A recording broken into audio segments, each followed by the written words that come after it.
Hey everyone, welcome back to Sidewalk, Skyline podcast. On today's episode, I have guests from the Our City Windsor conference held back in March of this year. Kevin and Paula Saunders have been involved in urban ministry for many years. Elizabeth Anderson is one of the pastors at New Song, also involved in urban ministry for many years. And I moderated a panel discussion with the three of them. And we're talking about gospel transformation in an at-risk neighborhood. Let's go to that session right now. I'm Kevin Rogers, lead pastor here at New Song Church. And this is Elizabeth Anderson, the most recent pastor to join our team. And then we have Paula Saunders, who works just down the street at the Early Years Center. Did I get that right? Early on. Early onset? Early on. Anyway, she works with preschoolers and schoolers too, or no, preschoolers. 0 to 6. Paula works in a community program at Drewlard Place. And then Kevin Saunders, the other half of the Saunders team there, he's been on our team here at New Song, and actually is just in the process at the end of the month transitioning to be the associate pastor at Encounter Church in Amherstburg. And yay Amherstburg. Wait a minute, you're not supposed to clap because he's going. I'm happy for him, not us. Oh, okay. But I did tell him he has to come and visit, but he's like, well, we'll see. We have to go visit him. That's the way it works. Yeah. So let me take you back to July 1993. My wife and I, at that point, we had a newborn second child, Jessie, and a 2-year-old daughter, Carly. And we were getting ready to move to Windsor to plant New Song Church. And that July, I made a field trip down here, a couple of them. And on this one particular time that I was down here to meet with some people, I was also just scanning the city.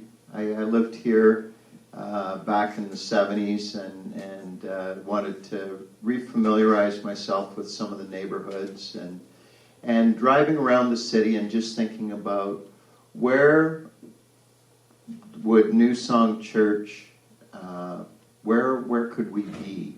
And asking God, where could we be? And so driving through the core of the city, I already had heard from the Lord that it was needed to be in the core of the city. And so driving around and looking at buildings that were empty and looking at neighborhoods. And there was this one foggy night. Now, how many foggy nights do you get in July? Do you ever get that? Well, this was a foggy night in July. And I happened to come down Drewlard Road from Tecumseh Road and stopped just over the tracks, pulled into a little parking area, and got out of the car, and it was a sweltering but foggy night, and I looked down Drewlard Road, and it was poorly lit. There were some old street lamps here and there. There was boarded up buildings everywhere on the street, and I looked, and something in my heart said, wow, this would be a great place to have a church. And it was not until we started that 3 years later we ended up buying this building, which was a dilapidated old bar. And a few years later we bought the adjoining building there, the old bank building. But what we discovered in being in this neighborhood now for 30 years is that gospel transformation in a neighborhood is real. Neighborhoods change because of the presence of God's people. Neighborhoods change because God's people intentionally go there and begin to serve Him there. And the simple things make the big difference. For our first few years in here, that weekly community meal that was open to the neighborhood, we got to know so many people just from sitting at the table with them. When we came here, this neighborhood, you wouldn't know it now, but 30 years ago, this neighborhood was the worst crime district in the city. There was so much drugs and alcohol and violence and prostitution, and it was all out in the open. There were so many buildings in ruin and decay. Today, this is one of the safest neighborhoods, and there's all kinds of new businesses coming. The face of the neighborhood is changing, but it's easy to get caught up in that and think that that's the goal. That, oh, we need to have a better neighborhood. That was never really our goal. If this was still the worst place in the city, it wouldn't have changed why we were here. Why we were here was because not just me, but all those that came to be a part of New Song understood when they came through the doors. We're on mission, and we're here for the people, and we're here to love people in Jesus' name. And so over the years, that changed because the neighborhood changed. We don't have the same level of need right in our parish, if you want to call it that. But what God was doing in all those years was training and equipping us to be able to go into at-risk neighborhoods and start the process all over again. So I can't wait to see what God's done in other neighborhoods of the city 30 years from now. And I hope I'm around to see it, or I hope he comes back and really fixes the place up, you know. But over the past handful of years, we've been involved, actually about 10 years now. There's been activity that we've been connected to, that the Downtown Windsor Community Collaborative have been connected to in the Glengarry neighborhood. When I say the Glengarry neighborhood, does everybody know where that is? Okay, so if you know where, does everybody know where the casino is?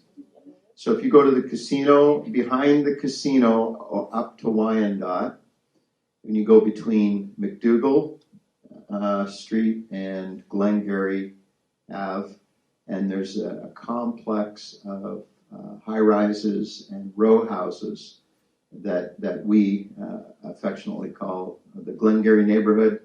And together with the body of Christ, we are establishing Glengarry Church, which is more organic and relational than it is a building or a program. And so maybe we can just kind of have, Kev, why don't we start with you and back up the train to Lifeline Church, and then how you ended up down on OLED, and then merging in with New Song, and then ending up in Glengarry, and just kind of the progression of involvement and what you experienced going finally to Glengarry. Apparently, Amherstburg is the new at-risk neighborhood. And because Kevin's going there. So they're at great risk now. We'll see we're going to meet Paula. So back around the time that New Song actually bought this place, I was on staff here for the first time and spent about 5 years at New Song Church. And we had felt the call to church planting, but weren't quite ready. We went into ministry in the States for a while, and then came back in 2007. We planted Lifeline Church out in LaSalle, and you think, okay, LaSalle, another like Amherstburg-y type neighborhood, but we found probably the worst facility possible in LaSalle. This rundown old furniture store on Front Road, and we wanted to call that our home. And it was quite a place. There was more mice than people. Oh yes, there were definitely more mice than people. I think the record was like 40 something in 1 week we caught. So yeah, it was quite a place. And so we spent about a year and a half there, and in that community, planted the church, and got to know the neighborhood. And from there, ended up moving into a bar for a while, and met in the community center in a bar for a few years. And at that point, we changed to Tuesday evenings instead of meeting on Sundays. And that was just like this radical thing. Why would you ever, meet on Tuesday evenings? And it's funny, we had some promo videos because that was the cool thing to do. You had to have promo videos for your church. And actually, one of our guys who's still part of the team, in his video, he says, like church on Tuesday. Why church on Tuesday? He's like, I don't need church on Sunday. Sunday, I'm off. It's a relaxing weekend. He says, I need church on Tuesday. He says, it's like the middle of the week, and that's when I need, a refreshing time with God. That's when I need to meet with God. I went, wow, it's always stuck in my head because it really kind of summed it up. And so we kept that Tuesday idea for a while. And so fast forward to like 2014, 2015-ish, we were no longer meeting in that bar because they knocked it down for the new bridge and new highway and everything else coming through. And so we had, kind of lost our way a little bit. And we're really finding ourselves still meeting in LaSalle, but doing a lot of work downtown. We were doing stuff with the mission. We were volunteering here on the meals that were happening here and a couple of the things. And, we kind of sat down as a board and said, why are we still meeting out here? We're really not integrated into LaSalle. We're doing more in Windsor. And so New Song had, at that point, had been running a Saturday evening service in downtown Windsor for a while, and they were just getting ready to wrap that up kind of around the same time that we decided, it might be a good idea to investigate Windsor. So in 2016, we kind of packed up the church and probably lost half of our members because they didn't want to move to downtown Windsor, and I get it. I understand that, sure. We moved our family, we just kind of moved all down, and so we started meeting at Century United, where New Song had been meeting on Saturday nights, kept our Tuesday evenings, and so that integrated us back into urban ministry. We were here, like I said, for 5 years, kind of got away from it, but brought us right back into the heart of the community. And so from that point on, we really learned what it was like to love people in the downtown community of Windsor. Like I said, we moved our family down. We're like a 10-minute walk from downtown, so we wanted to be in the heart and just to get to know people and get to love people and be a part of the community. And so we literally, when it was warm enough, so from the end of April until the end of October, we met on the street in the busiest corner, downtown Windsor, Wyandotte and Olette. That's where we did church. And we just hung out with people and loved people and met people where they are. We'd have barbecues all the time.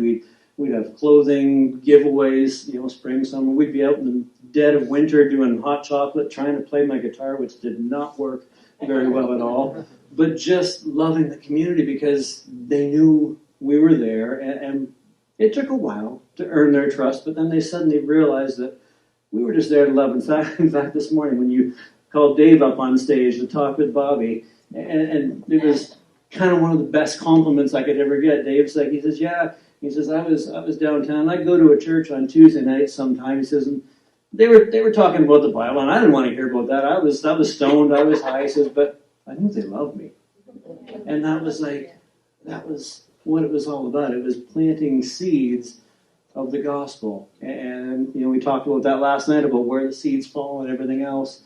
And so we just started planting seeds and ministered down there for a long time until that, I guess it was then that we ended up eventually merging in with New Song. So about 2.5 years ago. Yeah, around the same time that Central United was starting to get shuttered. Yeah, they were starting to decide whether to sell their building or whatever else, and we were kind of deciding what to do, and we decided to join forces with New Song because, hey, we're all doing urban ministry together. Why don't we just join forces and make it that much stronger and do a few other things?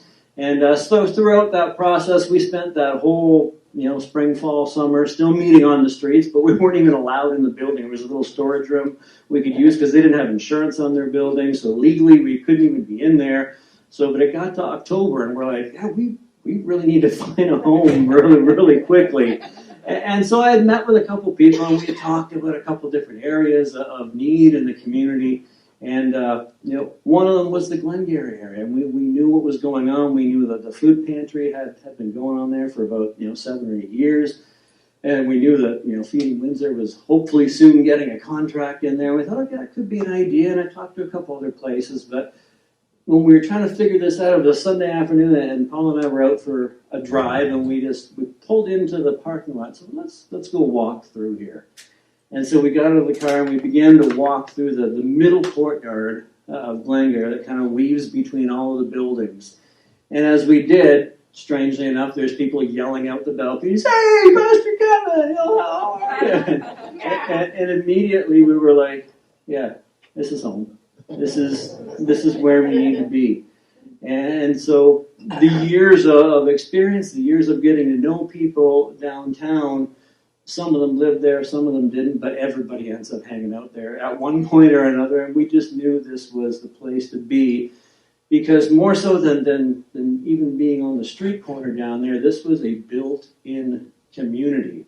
Yes, there were people that slept right where we did church when we were downtown on the stairs. We occasionally had to wake them up and get them off the stairs to meet, but this was going to be different. It was going to be in the middle of a community that we could really get to know and get involved in. And so that's what brought us a year and a half or so ago now, I guess, to the Glengarry community, where we decided to embrace and become a part of the community. And that kind of brings us to where we are now and all the different things that are taking place there. And I'm going to stop talking because I'm thirsty.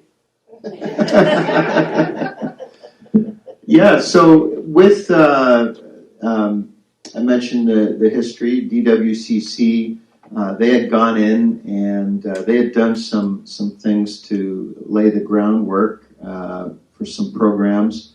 At the same time they were doing that, part of our team, Pastor Wadaji and Nardi, had started a prayer meeting in Glengarry.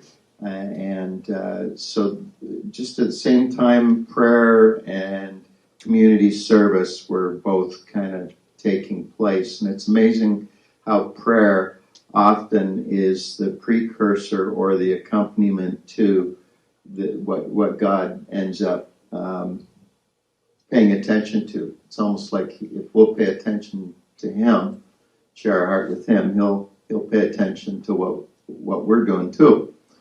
And so there came a point, DWCC had established the lighthouse, which was in the 333 Glengarry building, the one that's had all the fires this year. And right on the main floor, that drop-in center. And then they also had started a community garden. They also had the food pantry. And we were partnering alongside them. And but then there came a point where they recognized that they didn't have any of their own manpower. It was a lot of our manpower that was going in and building the relationships with people and serving there. So they passed the baton, and then we took on the lead. So Elizabeth, why don't you talk about what's happening there currently in terms of programs, and with Kevin and Paula transitioning out, you and Wadaji and Nardi, of course, are going to have more responsibilities, but just kind of lay out some of the things like the reopening of the lighthouse, what goes on there, the Bible study, the prayer meeting, the Tuesday night, and then after that, maybe Paula, you can just talk about some of the people and tell some stories. You always got good stories. So.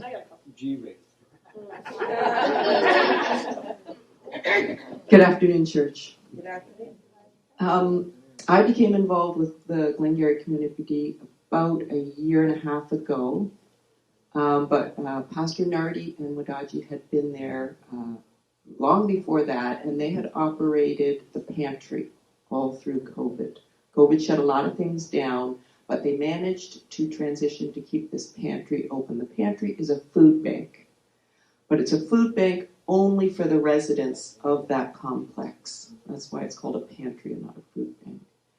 And that operates on a Wednesday, 10 to 12, and it is heavily, heavily utilized. It operates every week. All the food is donated and gathered up at places all across the city. I'm still finding out about places that are donating, bakeries and unemployment help center and this place and that place, and they're donating quality, real food. Not just Twinkies. Twinkies are good, but you can't live on Twinkies.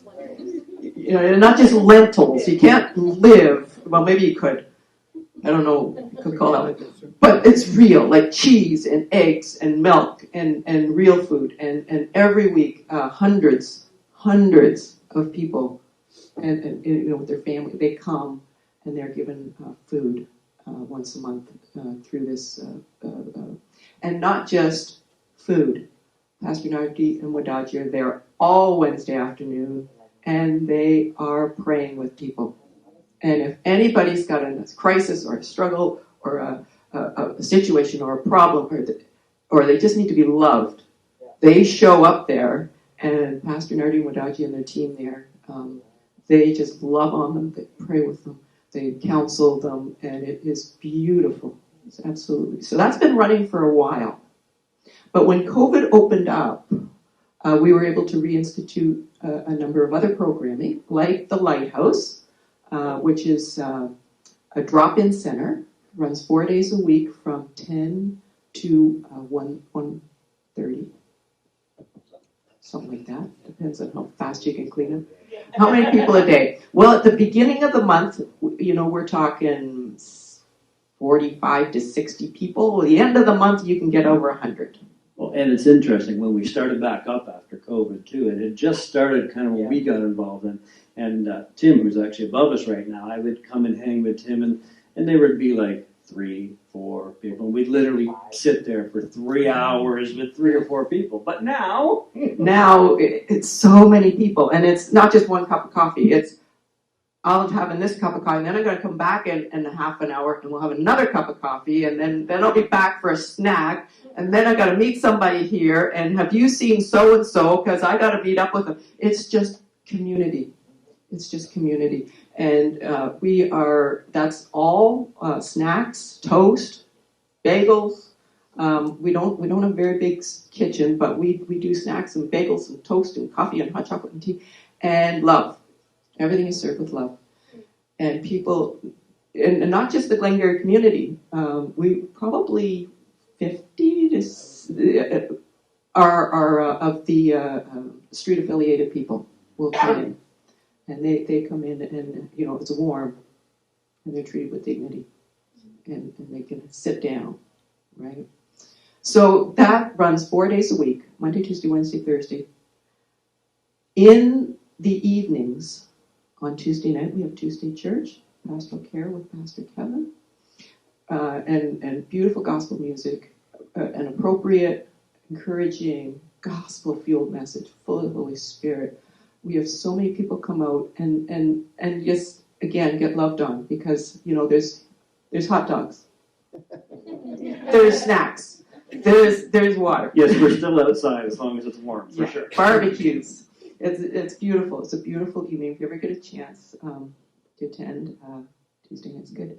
Wednesday night's prayer meeting. Powerful prayer meeting with Pastor Nardi and Wadaji, and I'm there, and my husband's there, Pastor Saunders is there, and it's beautiful to see the community coming together to pray for each other, to pray for their own concerns, to pray for their community. Absolutely beautiful. On Sunday nights, we do a Bible study. We're doing the Gospel of Luke. We're moving through and discovering what did Jesus say, what did Jesus do in a more systematic, organized, he did this, he did this, he did this, and this is what it says, and this is how we can help you understand the Bible. So a lot of things are going on in Glengarry, and Feeding Windsor has the Chateau Masson kitchen that they are running. So they have a footprint and a presence there as well. So a lot of things going on in the Glengarry community right now. And one of the really cool things to see, like I said, we've been there about a year and a half since we moved, Tuesday night church over there, got involved in the lighthouse and everything, is seeing people that, came to the lighthouse for a coffee, for a snack or whatever, and then, oh, you're a pastor? Oh, where do you have church? Well, we have church, we have Bible study, and, so they check it out once or twice on a Tuesday, and then they start becoming a little bit regular, and then all of a sudden, we don't even know if they've made a real profession of faith, but they're showing up at a prayer meeting. And I'm like, I know you're still addicted to lots of stuff, and you're coming to a prayer meeting. And that is it's the coolest thing just to see what God is doing in people's lives. And I guess that segues to the people, so I'll shut up now. You can talk about the people. Who do you think I should start with? Well, I think I'll start with a little funny story. This was while we were downtown, working, having church on the street, which was a very different, very different than when we moved to Glengarry. The churches, there was a lot the same, but a lot different. Because Tuesday night at downtown on Olette, we would have a lot of people just passing by. They weren't intending on coming to church. We're passing out. But they would be walking by and see us and be like, oh, what's going on over there? Was there free stuff? Free food. So a lot of times the free clothes or the free food would bring them in, which is okay. But they would stay. They would stay and they would listen. And sometimes we would think, are they even catching on to anything? Or, is this going over their head? Are they, but they knew, and if anything, they knew we loved them. And so we would try to accommodate people as much as we could. We couldn't let them, for a while we couldn't let them in the church because of the insurance stuff that you were talking about and COVID and stuff like that. But, we'd have people come and they're like, can I just use the bathroom? And of course I couldn't ever say no to that because, if you think about, if you were homeless, if you were on the street and you needed to pee, what do? And it always just made me like, yes, be quick. You're not really supposed to be in the church, but let's go. I'll show you where the bathroom is. So we had one particular woman who, she just broke my heart. She was so sweet. She was living on the street. She had a lot going on and we were talking and she just really needed to go to the bathroom. And so I let her in. I said, just, be quick. I'll come check on you in a few minutes and, just whatever. So we let her in and I came back outside. We were busy that night. We were rushing around with food and different things. And I kind of forgot about her actually. To be honest, I thought, oh no, it's been like 15 minutes. Where is she? And so I'm like, I better. And I said to Kevin, I said, have you seen, the lady that I let in to go to the bathroom? It's been a while. And Kevin's like, no, I haven't seen her. So I did say to you, yeah, well, I gotta tell the truth.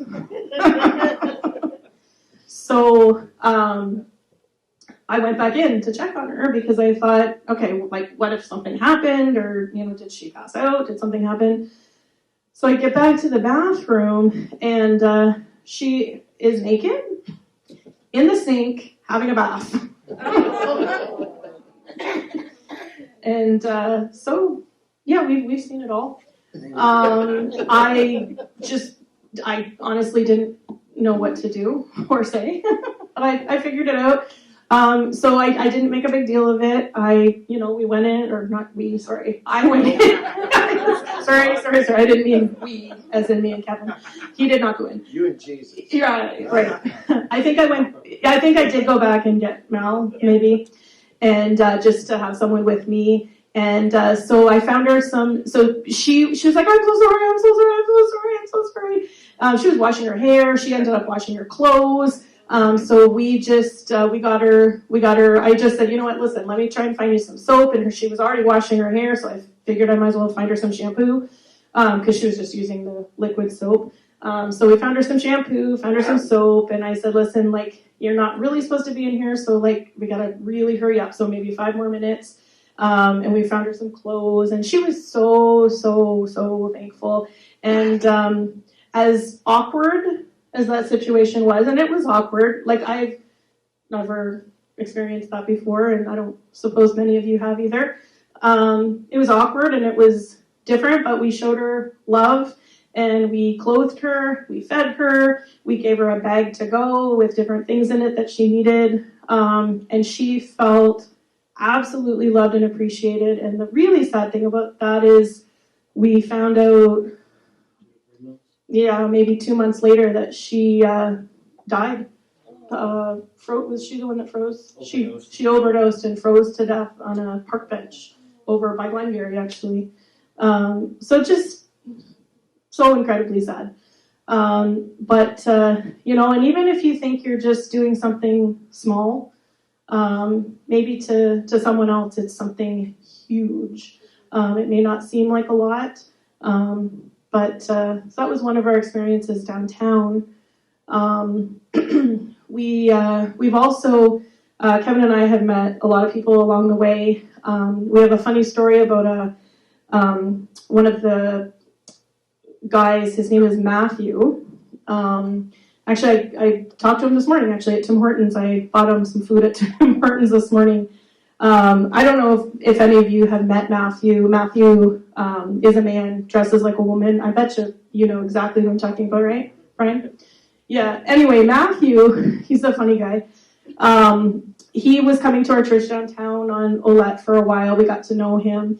And really funny story is, we obviously don't tell everybody where we live all the time. You know what I mean? It's not like, not to say that we wouldn't invite someone to our house, but I had 2 teenage girls at the time at home. I'm not going to tell every homeless person where I live.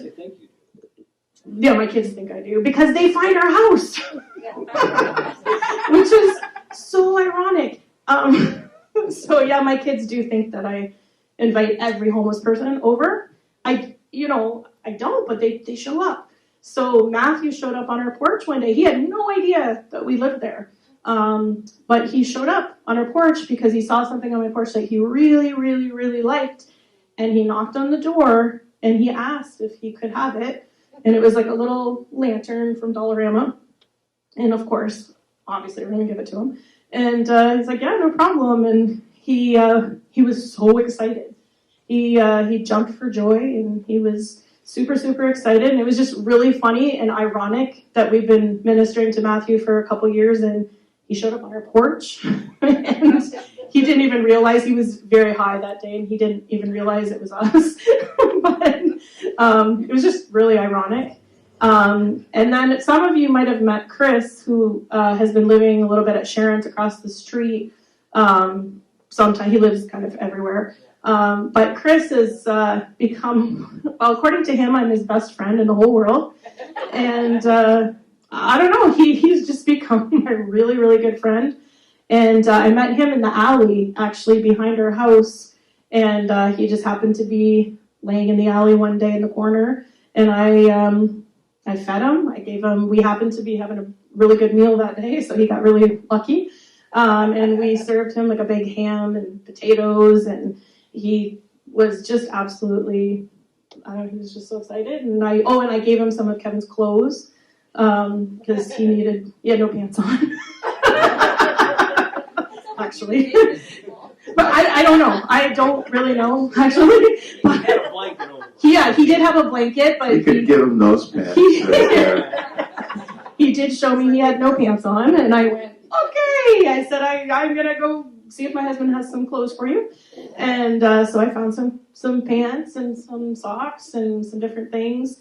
And he was very thankful. Kevin came home, and he saw me in the alley, and he came over and introduced him to Kevin. And we've known him now for, probably like 2 years. And Chris is the funniest thing. And I don't know if I all I can think, and he actually tells me this all the time. He says that I'm his angel, and this is divine, because I see him everywhere I go. Like, I'm telling you, Oh, do I not? How many times have I seen that guy? I could be at McDonald's at the Roundhouse. There's Chris. I could come to church. There's Chris. I can be downtown. Oh, there's Chris. Like, I see him everywhere. And so now, since he knows where we live, he's come to our house twice now, knocked on the door, and very politely just, I absolutely hate to do this. I don't want to do this. I feel horrible. But do you have any peanut butter? And so, and the last time he came, Kevin was actually here, and it was myself and my 19-year-old daughter home. We were just about to watch a movie, and he knocked on the door, and Jordan was like, "What is happening?" And then she's like, "Are you giving him the whole house?" So by the time he left, he had a new blanket, he had a new hat, he had gloves, he had peanut butter, he had drinks, he had, you name it. I mean, if I had it, the only thing I said to him, I said, "I will never, ever, ever, ever support your drug habit. I know what he's addicted to. He talks about it openly, and I will never support that. But if anything else you need, you know where to find me." And he's a great guy. So if you ever run into him, his name's Chris. And I think he's got the point now that this is a great place to be because the people at New Song all know him now. I bought him a jar of peanut butter Saturday night. He told me. He's like, yeah. And you know what? It's so cool because he's like, yeah, it was Pastor Kevin Rogers. So he knows just like things like that. And like now he knows your name. He knows New Song Church. He knows the people here are loving him. You know what I mean? Like he didn't know that 3 months ago, but he knows that now. And he knows where to go. And I've talked to him last night for a long time. When we were asked to pray with people at the end last night, I said, I said to Kevin, I said, I'm gonna go out and be with Chris right now. I just feel like I need to do that. And I stood there with him for probably 20 minutes, and we just talked and chatted. And I said to him, I said, Chris, they were asking us to pray with other people inside, and I said, I chose to come out and be with you. And he said, uh-oh. He said, I'm rubbing off on you, aren't I? He's like, I'm going to get you in trouble. And I said, no, I'm not getting in trouble. This is okay. So he's super sweet, and I just consider him,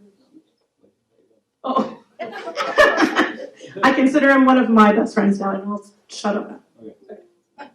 Yeah, no, I just wanted to share one other that involves Paula as well, but a guy I got to know at Glengarry after we've been in the community for a few months, and he'd been coming out to the lighthouse, and he comes out in the mornings, and he's a drug user, and he admits it, and he hates it, and he's got a young child that he doesn't get to see too often. He's usually down on himself, quite a bit. He's also got some, physical ailments, and one of the things that he has is like a flesh-eating kind of thing on one of his legs, and it's really, really nasty, and he's come in a few times, and sometimes it's better, sometimes it's worse, and he knows it has to do with drug use and everything else, and so we were, I don't know if we were at church or where we were one night, but we were out in separate cars, and Paula had come home before me, and of course there's someone in the alley, and she finds this person in the alley, and so she's talking to him and getting him some stuff, and so I come driving in, and she's out there, and I put down the window, and I'm like, "Hey Spencer, how are you?" And Paula's, how do you know this guy? And I said, "Well, he's one of our friends from the lighthouse." And well, true, but he's again in the alley, somehow found his way there, but He had clothes on. He had clothes on. But we physically bandaged him up because that's what he needed. What did we at the moment. Anyway, his leg was awful, so my idea was to cover him up with maxi pads. And I'll tell you, it worked. Yeah, I wrapped that guy's leg around with a whole bag of maxi pads and a sock over top of it, and he was so thankful for those maxi pads. And the point is, he remembers that. He still comes out, and I see him every time I'm there at the lighthouse, and he's happy, he's delighted. Because I didn't just preach at him. I didn't just tell him, well, if you weren't high all the time, you wouldn't be infected. You wouldn't be. We showed him love. I've listened to him talk about his family and how he wants to get better, but he's not there yet. And that's a lot of what we hear from the people too. I know I'm a drug user. I know Chris, prime example, he's like, I love it. I love the feeling I get. He says, when I don't, then I'll be ready. You know, and we just say, well, we just pray for you that, you know, something won't happen to you before you're ready. Right. But when he's ready, he knows where to come. You know, he knows there's a church that loves him. He knows what door to knock on if you can't get here. And I think that's the biggest thing is just, you know, loving. And that's what a lot of people ask, well, how do you do it? Like, isn't it so heartbreaking? It's those stories, you know, that keep us going, because it's the stories of real people. They're not drug addicts. They're not homeless people. They're not bums. They're people. They're children of God, and they're you, they're me, they're someone's mother, someone's father, someone's son, daughter. They're all humans. And so many of them have a backstory too when you get to know them. And when Chris is saying, yeah, I had a wife. We had a house. We lost our house. It became a drug house. My wife left me. You know, like these people, like, and it's just, that is heartbreaking to me when you hear like these stories of how they became, you know, they had something, they lost it, and now they're kind of stuck. And how do you get out? And I'd like to ask the panel kind of a two-point question, and it's about this whole idea of gospel transformation in an at-risk neighborhood. So, because our focus is on the Glengarry neighborhood, the two-part question is this. Number one, how has the presence of God's people working together, how is that creating a shift in that neighborhood? What's changing in that neighborhood? It's still the worst neighborhood in the city, probably, but there's change happening. So talk about that change in the neighborhood. But then the second part of the question is, how does being on mission, how is the gospel changing you by being on mission there? So who wants to go for Elizabeth? Thank you. There's an individual that comes to the lighthouse. I haven't seen him too often lately, but I did see him last week. And to me, this individual is kind of a picture of what our work is. This individual is graduated from West Point. He was there for 4 years, and he graduated with honors from West Point. That's you know, you have to have some smarts to graduate from West Point. You have to have some self-control. You have to have a lot of good things to graduate. You know, he fought and served in the American Army in Afghanistan. The man is clever. I mean, well-read. We have intellectual conversations. He's an addict. And when he came in on Wednesday, he had taken, probably somebody else that he was with, had taken those heavy black magic marker. And half his face was magic markered, and it was a skull. It was a skull. It was just, you know, you could just see the skull across half his face. And the other half was you know, unmarked. And it's like, you know, my heart was just, this man is half dead because of his addiction. This man is walking around and talking, and he is smart, and he is educated, and he has self-control, and he is diligent, but he is caught in something that's bigger than he is, and he is half dead because of it. And what we're seeing is people like that are coming out, and they are alive. They are coming out, and they are being baptized by Pastor Saunders, by Pastor Kevin. They're being baptized, they're proclaiming new life, they are anxious and thirsty because the desires of their hearts are changing. They are now seeking after the things for peace, they're seeking after a relationship with their family, they're seeking after the things of God, but it doesn't all happen in an instant. It doesn't all happen with a 1 hour, you know, I'm here to hand out a tract kind of a thing. No, it's happening because They are in a relationship, like we heard earlier last night. You know, we're listening to their stories, and we're talking about this is how we are the same, and then we're introducing Jesus. And so to me, to see people that are half dead, literally half dead, coming alive in the name of Jesus is beautiful. And it's not just the spirit, like I have seen people lying on the ground overdosing with the paramedics there desperately trying to bring them back, and Pastor Nardi goes over there, and in the name of Jesus, that man gets up again and walks. And I've seen it multiple times. She walks over there and says to the paramedics, you know, and the police, I'm going to pray for this person. They say, have at it, because they've seen this too. They've seen her pray for people and then get up in Jesus' name. I have seen people come, like Dale and I, my husband Dale, he's there quite often too. The four of us were walked out of the building, and suddenly there's this person there and says, pray for me. I've never seen this person in my life. They have no idea who we are. But they know that the power of God is on us, and they say, just pray for me. And suddenly they're on their knees, their hands are in the air, they're confessing Jesus, and it's glory all over the place. And it's like, thank you so much. You know, before you prayed, I could see demons crawling all over this building.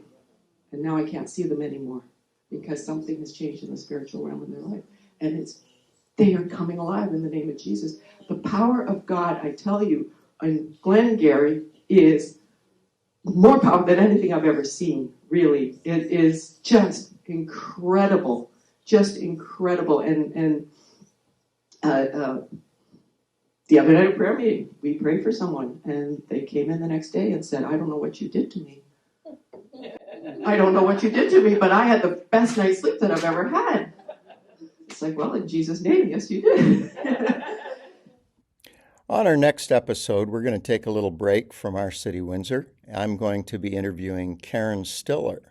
Karen has recently written a book called Holiness Here, and it's a fresh perspective on the subject of holiness. Karen lives in a urban neighborhood, a downtown neighborhood in Ottawa, and she's an incredible writer, involved in a lot of media across Canada, and she has some great insights. So join us again, will you? We release episodes on the 1st and the 15th of every month. If you haven't subscribed, go to sidewalk/skylinepodcast.com or go to any of the podcast platforms and click on subscribe so that you don't miss out on any episodes. We've got 5 years worth of episodes about what God is doing in Canadian cities, and the story just keeps growing, and so glad that you're listening in. Well, until next time, I'm your host, Kevin Rogers, and you've been listening to Sidewalk Skyline Podcast.